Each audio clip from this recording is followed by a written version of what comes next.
Hello and welcome to Beyond the Verse, a poetry podcast brought to you by the team at poemanalysis.com and Poetry Plus. I'm Joe and I'm here with my co-host Maya. We hope you enjoyed our mini-series on the poets of the First World War, and if any listeners haven't checked out that mini-series yet, please do so. 3 really interesting episodes on Rupert Brooke, Wilfred Owen and Siegfried Sassoon to kick off Season 2. But today we're moving on and we're going to be talking about one of the 20th century's most influential poets, Sylvia Plath. We're going to start with the poem Daddy, but we're actually going to have a bit of a sprawling conversation about lots of her different poems.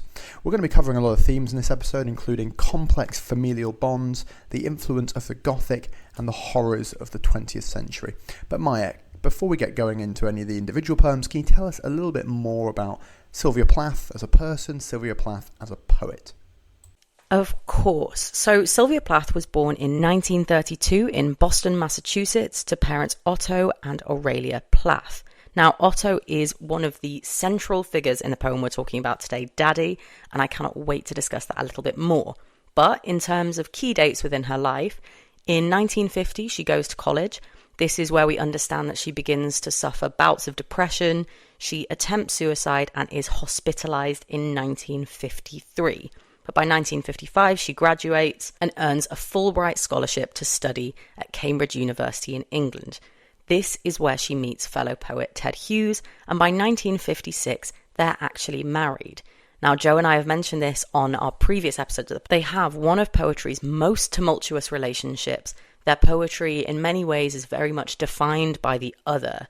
When I say tumultuous, they had their fair share of ups and downs. They had 2 children, but Ted Hughes was discovered to be having an affair. They separated in 1962, just a year before Plath died by suicide, having attempted it multiple times before. In terms of her work, in 1960, she published The Colossus and Other Poems, I'd say her second most famous collection after Ariel. A lot of the poems we'll be talking about today come from that collection, Ariel, which was published after her death. But it's very interesting to note that her novel, The Bell Jar, was published in 1963, follows a semi-autobiographical story. A young woman at a summer internship who suffers with bouts of depression is treated by electroshock therapy, and just a month later was when Plath died. But Joe, when it comes to the poetry, the myth around Plath, can you tell us a little bit more?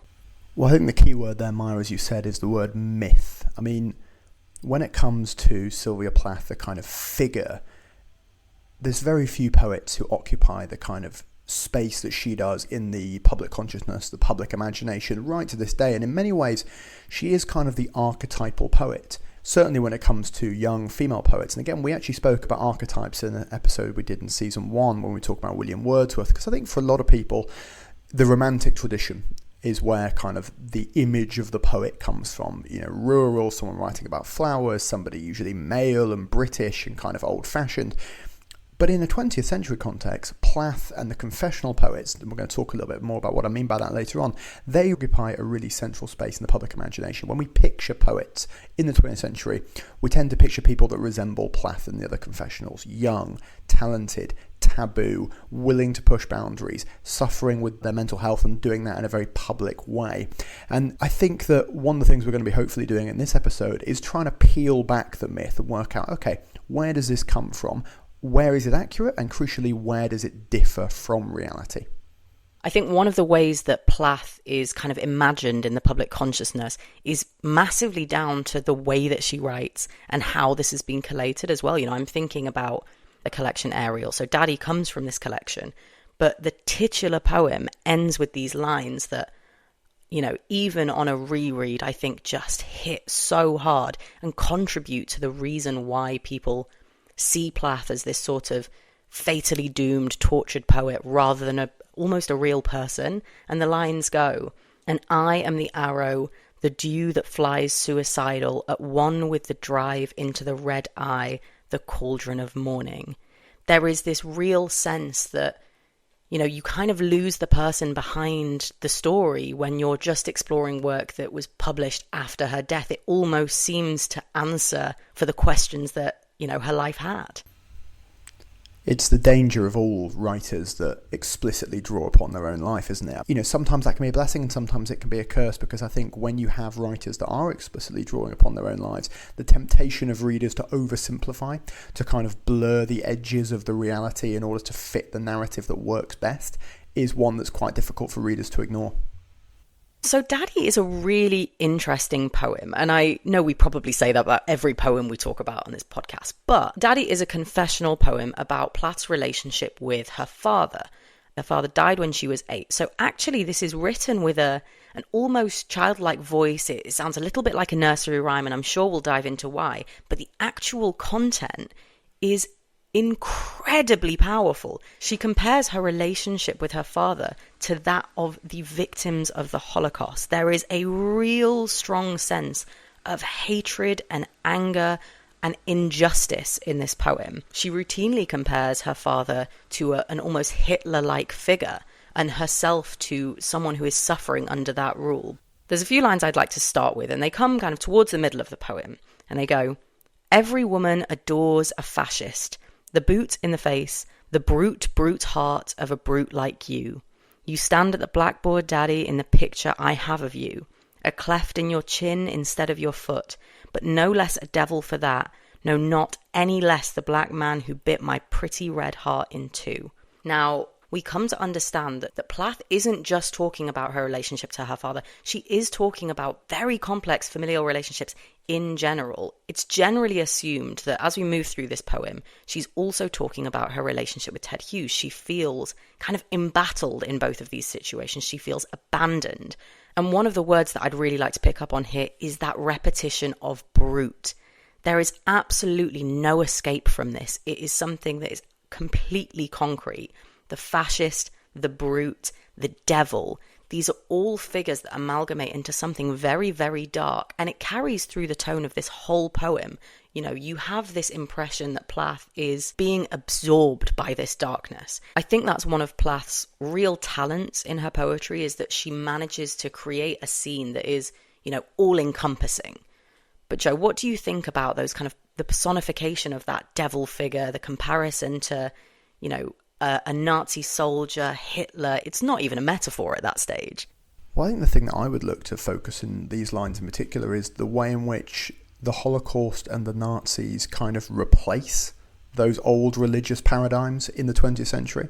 You know, in a society and in a Western world that was growing and continues to grow increasingly more secular every year, society doesn't stop looking for ways to express absolute evil or ways to express salvation. But when you have a less religiously literate readership, you have to find new ways of expressing evil. And the Holocaust is the kind of most simple way of representing evil. And we do get mentions of devils, we do get mentions of gods in this poem, but they are kind of drowned out by the constant reference to the Nazis, to the Holocaust, right down to the names of individual concentration camps. And I think what we have here, you know, 17, 16 years after the conclusion of the Second World War, but around the time of the Adolf Eichmann trials in Israel, where the realities, the horrors of the Holocaust were televised to a live audience around the world, people really had an appreciation for the scale of the suffering that had occurred in Europe and beyond. What Plath is doing is she's using that to represent evil. I mean, it's worth noting that Plath's father was not a Nazi. He was not a Nazi sympathiser. And, you know, in many ways, this is quite an unfair way to portray an individual by sort of pushing the weight of responsibility for this terrible crime against humanity onto his shoulders. But what it does is it demonstrates how the Holocaust was coming to be viewed. And I think to balance against that kind of very abstract way of talking about evil and the devil, one of the things that I find really interesting about the poem is how rooted it is in Plath's immediate physical context. Plath wrote the majority of the poems that went on to be an Ariel in a very, very intense period of creativity in October of 1961, before her death the following year. We know at this point that she was living with her 2 children in a house without her husband, Ted Hughes. They had separated a few months earlier. We know the house didn't have a telephone, it was cold, it was damp, it was actually one of the coldest winters of the 20th century in Britain.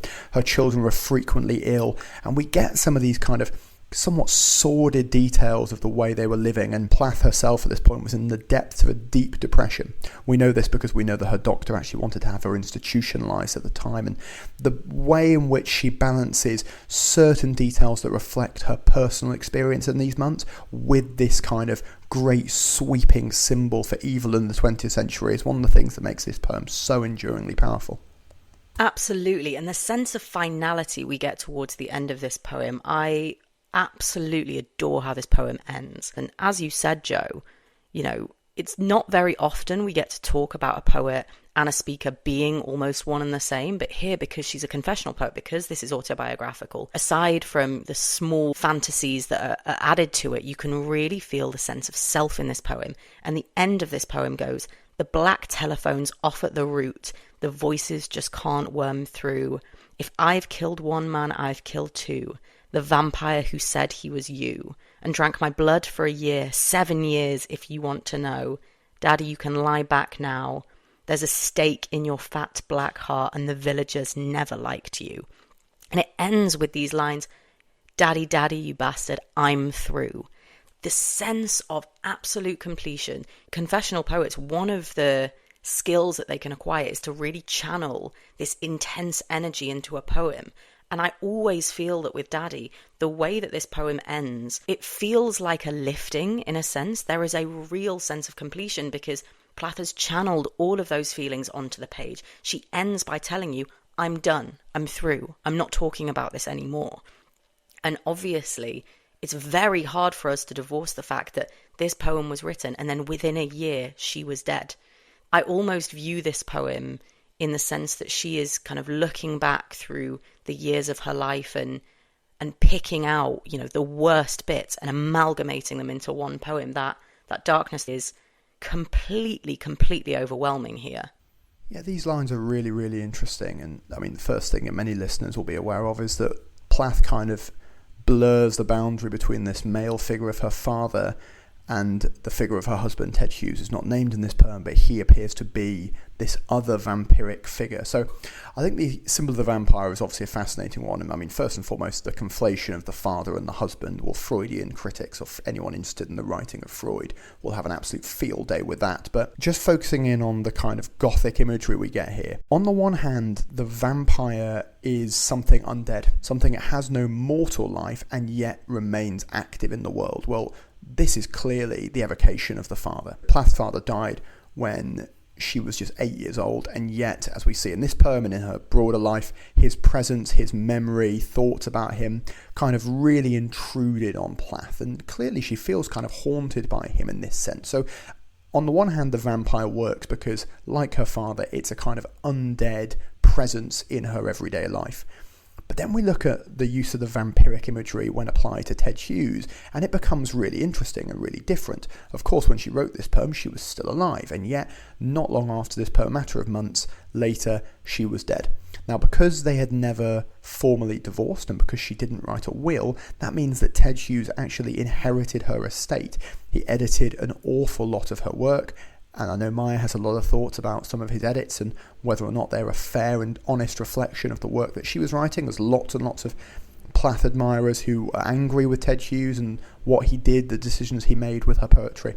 But when he owned her estate, and of course that means that he profited from the success that her work would go on to have, not just Ariel, but the Bell Jar and its various reprints.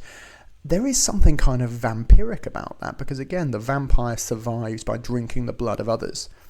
And he is kind of profiting financially and in terms of his reputation on the back of her achievement, on the back of the blood and sweat and tears that she poured into her art. Now, we don't want to do a disservice to Hughes and talk as though he didn't have an incredible poetic career in his own right. I mean, the collection Crow, for me, is one of the great books of the 20th century, and I'm sure Maya and I are going to get onto his work at some point in a later episode, but it is worth noting that the economics of literature, which is quite rarely talked about really, but it does really matter. Who owns the estate? Who owns the right to publish? Who controls the voices and the way they are interpreted, the way they are received, is a crucial part of understanding poetry itself. Now, of course, she could never have known that the vampire metaphor was going to be interpreted in that way, because when she wrote it, she was still alive. But it's a really interesting example of how her poetry has had an afterlife that she had no idea was going to happen at the time that she was writing. Absolutely. And it's a really interesting metaphor, I think, the vampire for overconsumption. Because, as you say, Ted Hughes, in the end, owned everything. And one of the things I think is really, really important to note here is that Ariel was edited, collated by Ted Hughes. Sylvia Plath, before her death, had curated her manuscript as she wanted to publish it. And after her death, Ted Hughes reordered the collection. He omitted 12 of the poems that Plath initially intended on being in. He added in some earlier ones and effectively changed the narrative arc and the tone. I think it's completely critical that we don't look at these poems in isolation because they were put together in a collection for a reason. Daddy is not a standalone. It sits with many of the other poems in Ariel. And in my research for this episode, I actually thought one of the most interesting tidbits was to do with the final poems in Ariel. In Ted Hughes's version of Ariel, the final lines are from the poem Words and go, "From the bottom of the pool, fixed stars govern a life." Now, I think this is a really beautiful way to end Ariel. And actually, if you go to a bookstore and you pick Ariel off the shelf, this is probably the version of Ariel you're going to see. And it really contributes to that almost doomed fate that Plath had because, fixed stars govern a life. It's always been a narrative thread that your fate is written in the stars. What is going to happen will happen.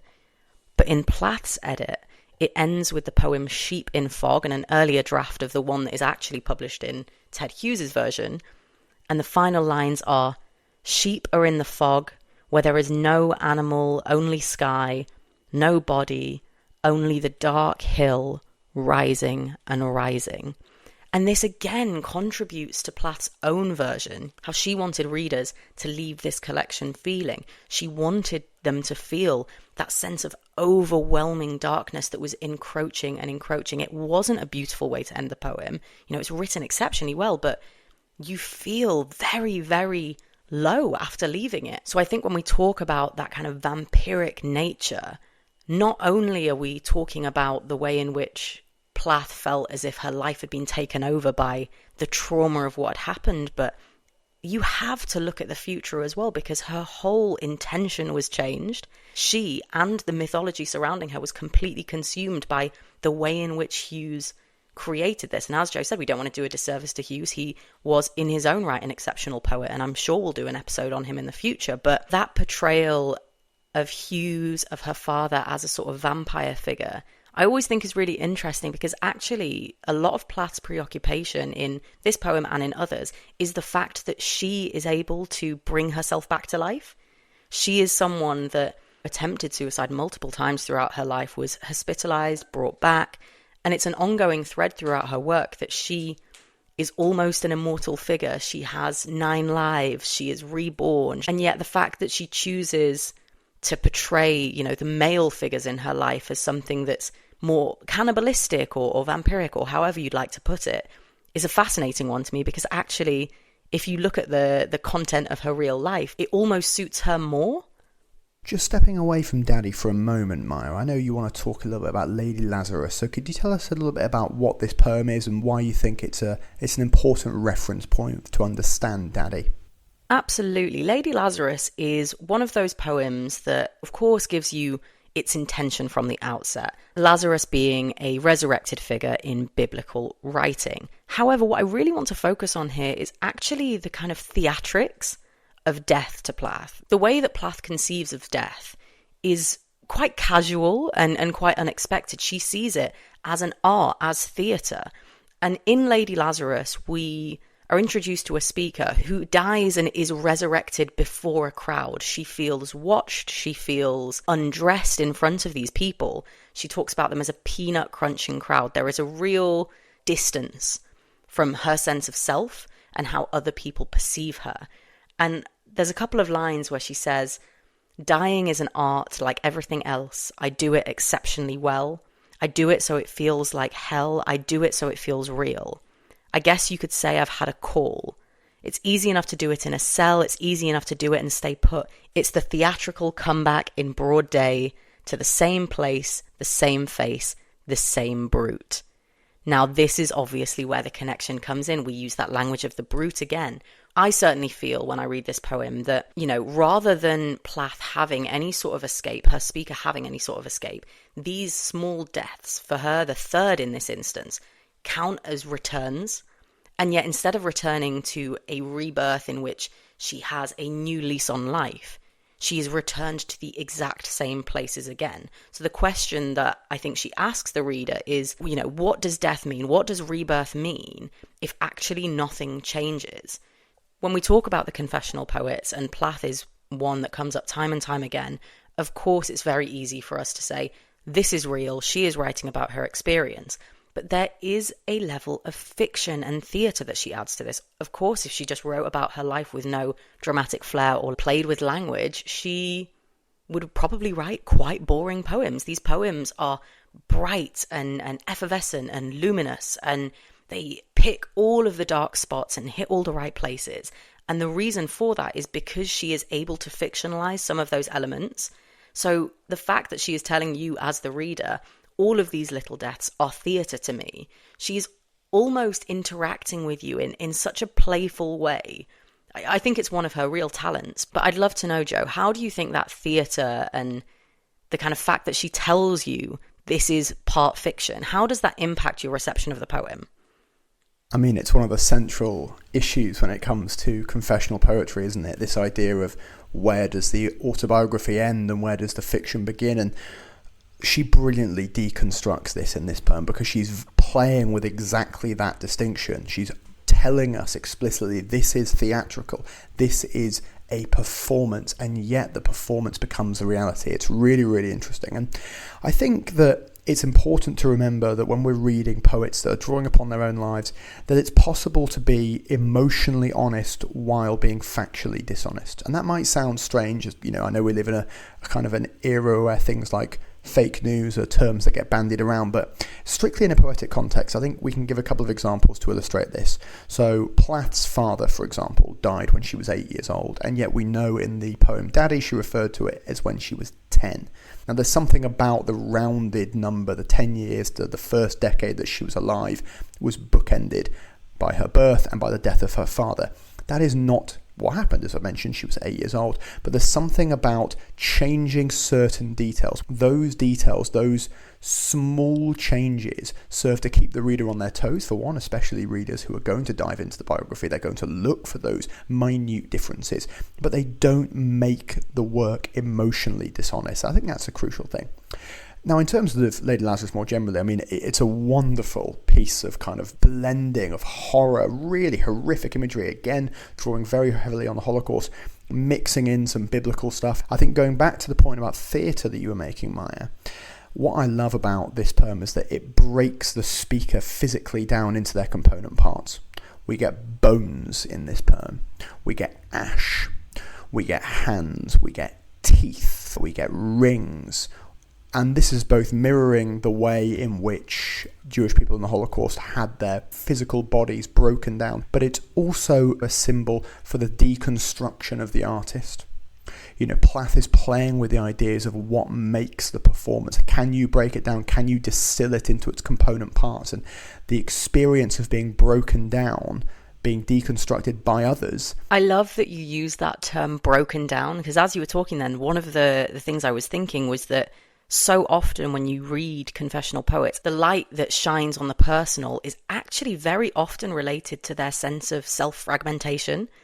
And Plath does this, I think, kind of throughout these poems, to talk about Daddy or Lady Lazarus. There's a real sense that she doesn't feel whole, or the speaker doesn't feel complete. And I think it's really interesting the way you've considered that the public shines down to the personal, because I'm looking at lines like from Lady Lazarus, soon the flesh the grave cave ate will be at home on me, and I am a smiling woman. It's this idea that you have to, keep calm and carry on, smile and keep going, despite these huge monumental events that are occurring in your everyday life. I think Daddy does a very similar thing, using the Holocaust as a framing for a very deeply personal poem is immediately going to tell your reader exactly what you want them to know. You want them to be horrified. You want them to be disturbed. And what that does is almost cement Plath's personal point of view, because you can't see her father, her partner, as anything but monstrous. You know, it doesn't take much once you've already mentioned one of the worst things to happen in that period prior to the poem. You know, you can read it now, you can read it 2 days after it was published, and the impact is exactly the same.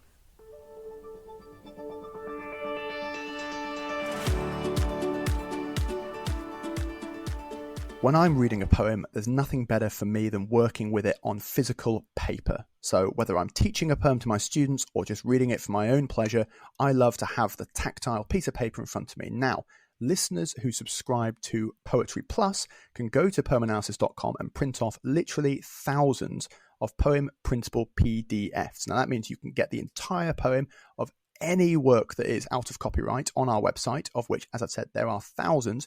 You can get it with syllables attached, you can get it with rhyme scheme, or you can fill in those details yourself. So whether you're a student, a teacher, or a general poetry lover, sign up now for a subscription to Poetry Plus at poemanalysis.com to get access to thousands of printable PDFs and many more benefits right now.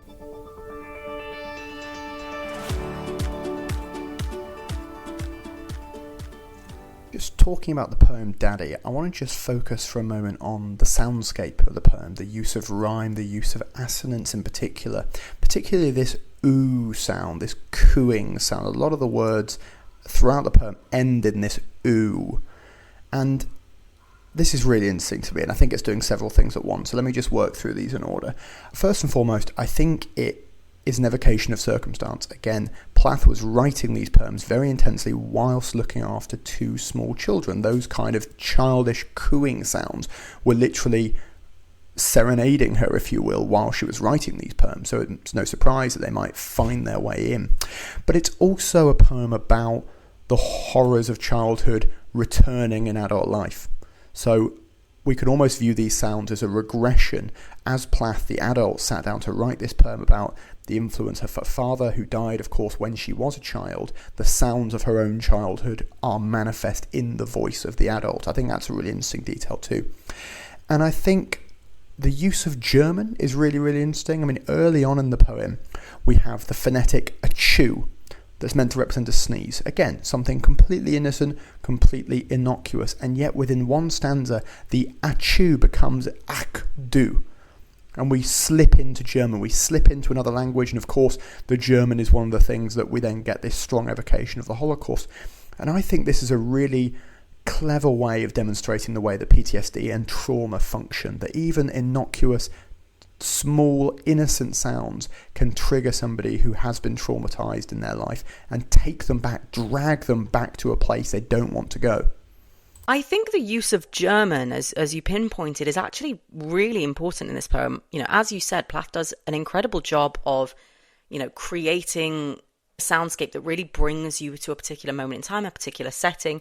And one of the uses of German that really sticks out to me is in the 6th stanza of this poem, where, you know, the speaker is essentially saying that they struggle to speak about their experience with their father and use this sort of metaphor of barbed wire. They say, my tongue, it caught in a barbed wire snare. Ich.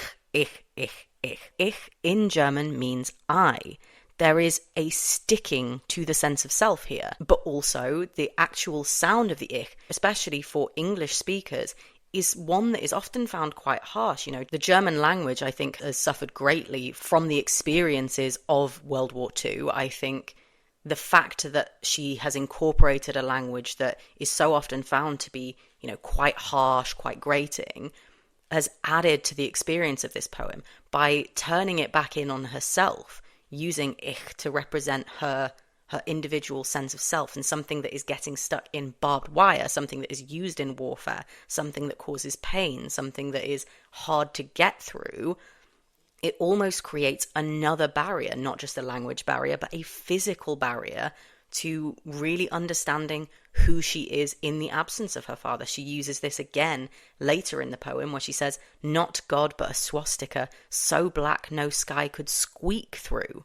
Squeak is a really interesting sound to pick up on here. The expected word, I would argue, would be squeeze through. It gives the sense of something small. It offers a vision of a very, very black sky and, you know, the sun trying to shine through.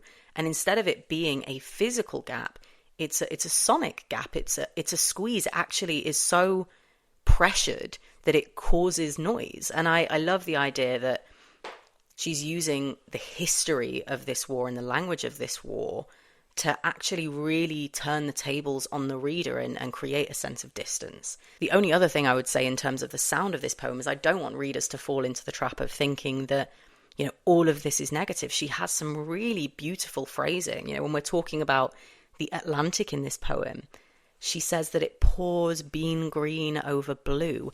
And again, this sense of a rolling river, the waves kind of crashing against the shore. It's created by the way in which those sounds kind of layer over one another.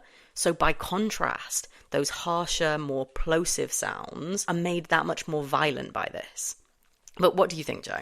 I'm so glad that you brought up that use of the word ich, because it's something I'd like to focus on too. And I think playful is not really a word we associate very much with Plath. I mean, she's a very serious poet, like her, you know, fellow confessionals. They were writing about very serious subject matter, often considered taboo. It's one of the things that separated them from that which came before them. You know, they would engage with topics like suicide and drug taking, abortion, etc. But I think this might be an example of Plath being playful, or at least kind of winking at the audience a little bit, because one of the things that defines the confessional poet, aside from the subject matter that I've mentioned, is this use of the first person, the I. And by just turning slightly, by using the same word but in a different language, she's playing with whether or not she's using that first person. It's the same. It is I, but it's in a different language. So it's kind of adjacent to this word that was being used to criticize, in some respects, the confessionalists. I mean, they weren't universally beloved. A lot of people thought their work was too personal, was too sincere at times. So by using this word ich, by using the German, I think Plath is playing with different levels of fiction. She's almost speaking to the critic as well as to the reader. She's highlighting the fact that she knows they're here because of this very personal I, but she's not going to give them straightforwardly what they want. And by using a German word, by using something adjacent to the personal I without it being the personal I, she throws the issue of whether this can be considered a truthful and honest and realistic rendition of her own life into question. I hadn't even considered, looking almost at the starting lines of some of these poems, because when we talk about the confessionals, I very often assume that, at least in the first line, there's going to be a mention of the self or of I. In Daddy, there's not. There is almost a rejection of the self here. The first line begins with you. This is a poem about her father, her partner, her relationship with them, but it's not mediated through her sense of self. It's mediated through her experience of those people. It's, again, that kind of self-inflection. It's looking through other people to get to the self. It's a really fascinating point, actually. I'd never really considered, that expectation of it being an I poem has really been subverted here. I love that point you make about being mediated through other people, because for me this strikes at the heart of what we need to understand about the confessional movement, because the confessional movement is often considered this kind of turning inwards in the poetic world. The idea that these poets were doing something other people hadn't done before, insofar as they turned their poetic gaze on their own lives and every element of their own lives, no matter how previously taboo the subject matter had been. To think of these poems as solely personal almost misses the point of why this happened at the time it did. These movements don't exist in a vacuum. We were talking in our mini-series about the First World War about how the poetry is in dialogue with the historical moment. They don't exist independently from one another, and it's the same here. There was a reason that these poets were turning inward. I mean, let's look at the world in which these poets were working.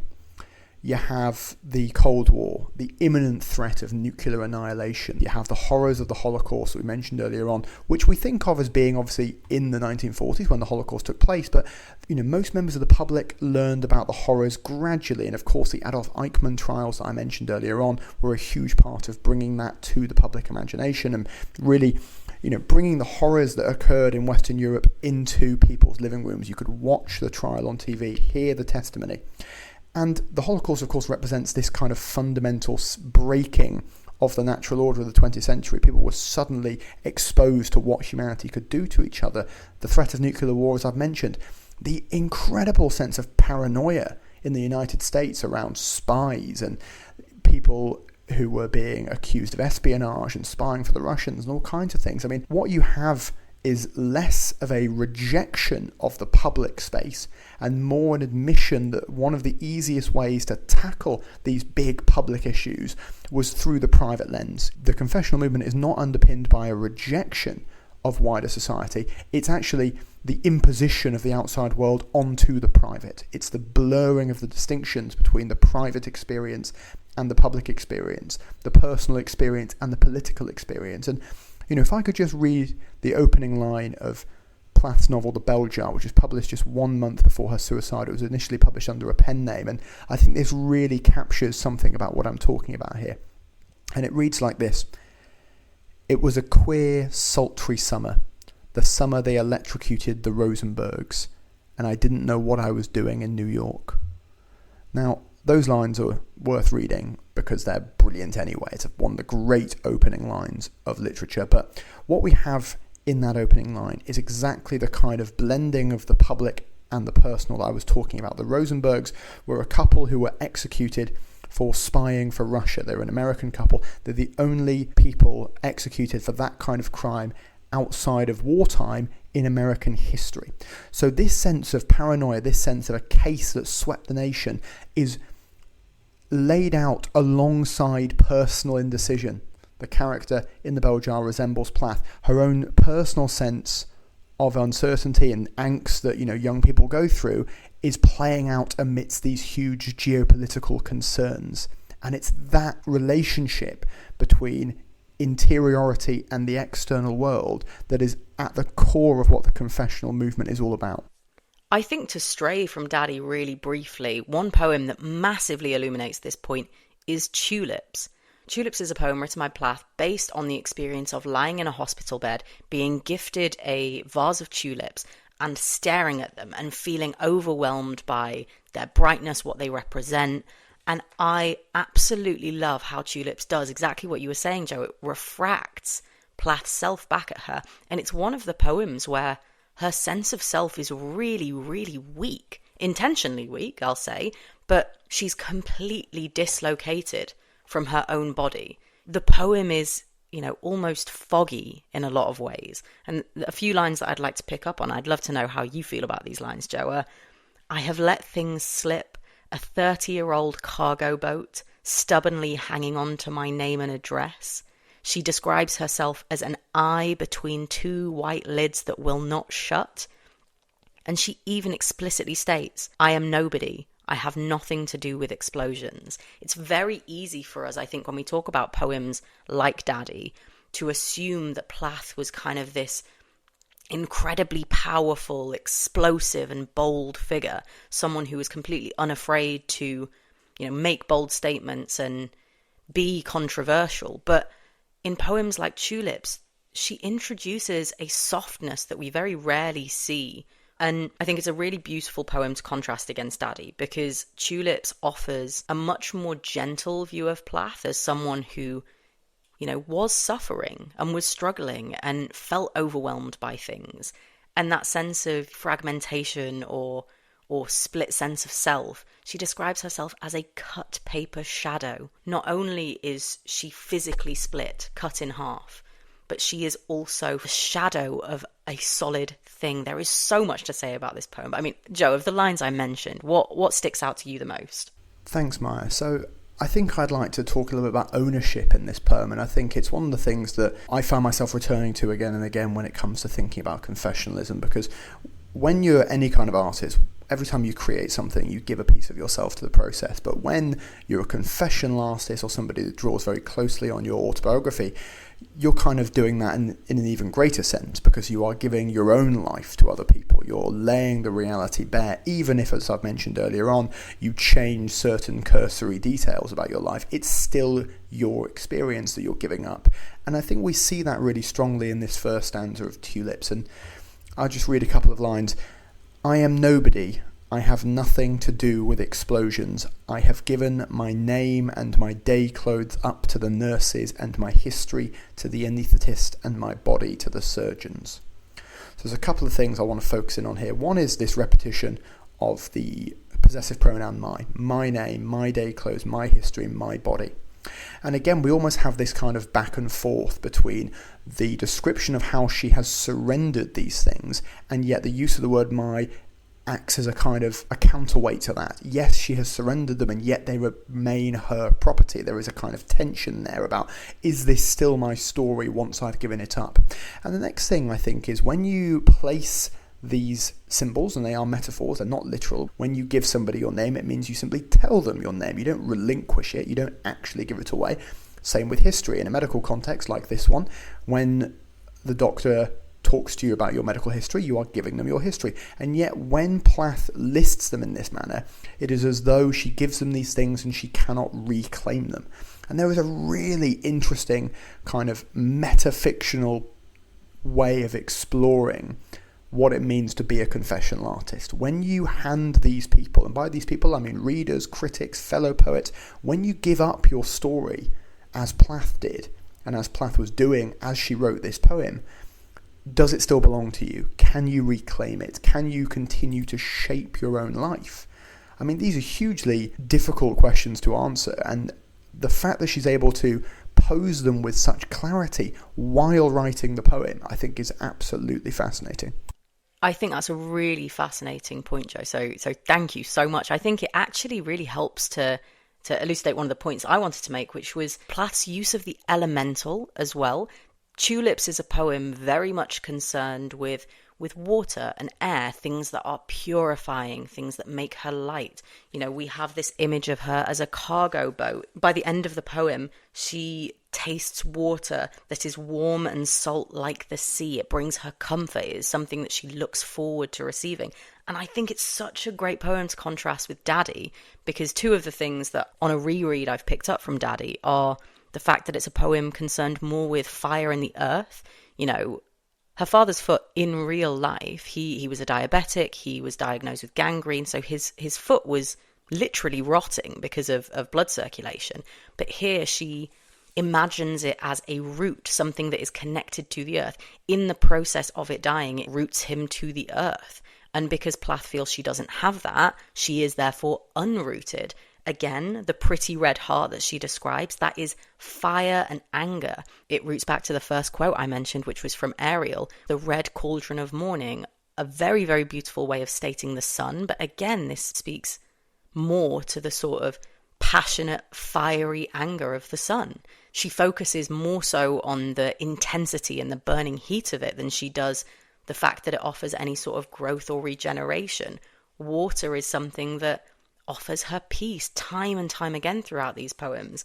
As we said, the bean green over blue of this poem is the only moment of respite. And in Tulips, she's looking to go towards the water. Plath does an absolutely incredible job of using the colour of these elements. I think air is very often correlated with white in her collection. Water is often kind of blue or green. Fire is red, and earth is often kind of portrayed as almost a sludge, a green or a black. I always call back to one of my favourite poems of Plath, which is The Moon and the Yew Tree, which opens with, "This is the light of the mind, cold and planetary. The trees of the mind are black, the light is blue."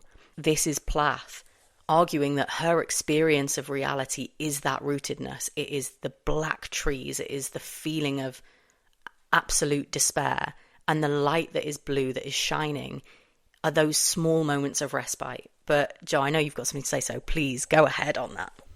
Yeah, thanks, Maya. It's just, a bit of appreciation really for how brilliantly Plath is able to subvert our expectations around particular objects or particular feelings. And, gold, I think, is a really interesting one. And, the poem that I think I'd like to just quickly direct readers' attentions to is the poem Morning Song, which begins with the line, "Love sets you going like a fat gold watch." And again, what she's able to do there is take the connotations of gold, which are largely positive. It's about value, it's about rarity. We talk about gold jewelry, etc., etc. She's able to take that symbol of value and of pleasure and of wealth and make it about excess, make it about gluttony, make it about overindulgence. And she uses gold brilliantly throughout her poetry. I mean, we mentioned earlier on, her poems drawing upon the imagery of the Holocaust. And of course, gold has a very troubling history in that context because gold teeth were one of the objects that were extracted from the corpses in the concentration camps to be repurposed. And again, you have this oddly vampiric effect. I mean, circling back to Daddy in our conversation earlier on, this idea of sustaining yourself economically, not so much in terms of your actual life, the vampire needs the blood to survive, but sustaining yourself economically by killing others. And of course, German soldiers and German officers in the concentration camps took physical objects out of the bodies of the people they were killing. And the way in which she's able to kind of imply that things that are valuable have a sordid and dark past is really, really impressive in this poem and in others. For sure. And, you know, at the risk of kind of adding more to that mythology, I love that point you made about gold, but let's not also forget her mother was called Aurelia. That comes from the Latin Aurelius, which means of gold. Every time gold is mentioned throughout this collection, you know, we talked about Otto, we talked about the presence of her father that looms large. Her mother's presence looms just as large. There are multiple references to the moon that are often understood to be this kind of overwhelming presence of her mother on how she should act and how she should carry herself. And I think it's a really fascinating thing, as Joe said. Plath is so skillful at kind of navigating and negotiating those expectations when you walk into one of her poems, and just as fantastic at subverting them. You know, even halfway through a poem, it can mean something at the start and completely change meaning by the end. So if I want to leave listeners with any sort of message coming out of this episode, is that you should read her bodies of work, read her revised collection of Ariel, look at the differences between Ted Hughes's edited collection and her own, and understand how the mythology came to be. But look at these poems as a collection of the person. Like, every single poem to me is a piece of that fragmentation we were discussing earlier in the episode. So Plath is one of those writers who I think is fundamental if you're beginning to understand poetry. She's an absolutely excellent example of how to use metaphor and colour and elements and self-experience and internalization and externalization. She has a poem for everything. So I would massively recommend you go to poemanalysis.com, read some of her work that we've got on the site, because it's just incredible. Yeah, I would just echo that sentiment, Maya. There are over 50 of Plath's poems on the website right now for you to go and read. I mean, we've touched on a few of them today, but there are so many more out there that we've analysed brilliantly on the website for you. And don't forget that if you're a Poetry Plus subscriber, you can also get access to the Sylvia Plath PDF and the PDF Learning Library. There's also a PDF on the confessional poets in there, and of course individual PDFs on other confessional poets like Robert Lowell and Sexton, etc. That was a brilliant conversation, Maya. I really enjoyed having it with you, but can you tell us what we're going to be talking about in next week's episode of Beyond the Verse? I absolutely can. Next time we are talking about T.S. Eliot's The Wasteland, and I for one cannot wait. But for now, it's goodbye from me. And goodbye from me and the whole team at poemanalysis.com and Poetry Plus.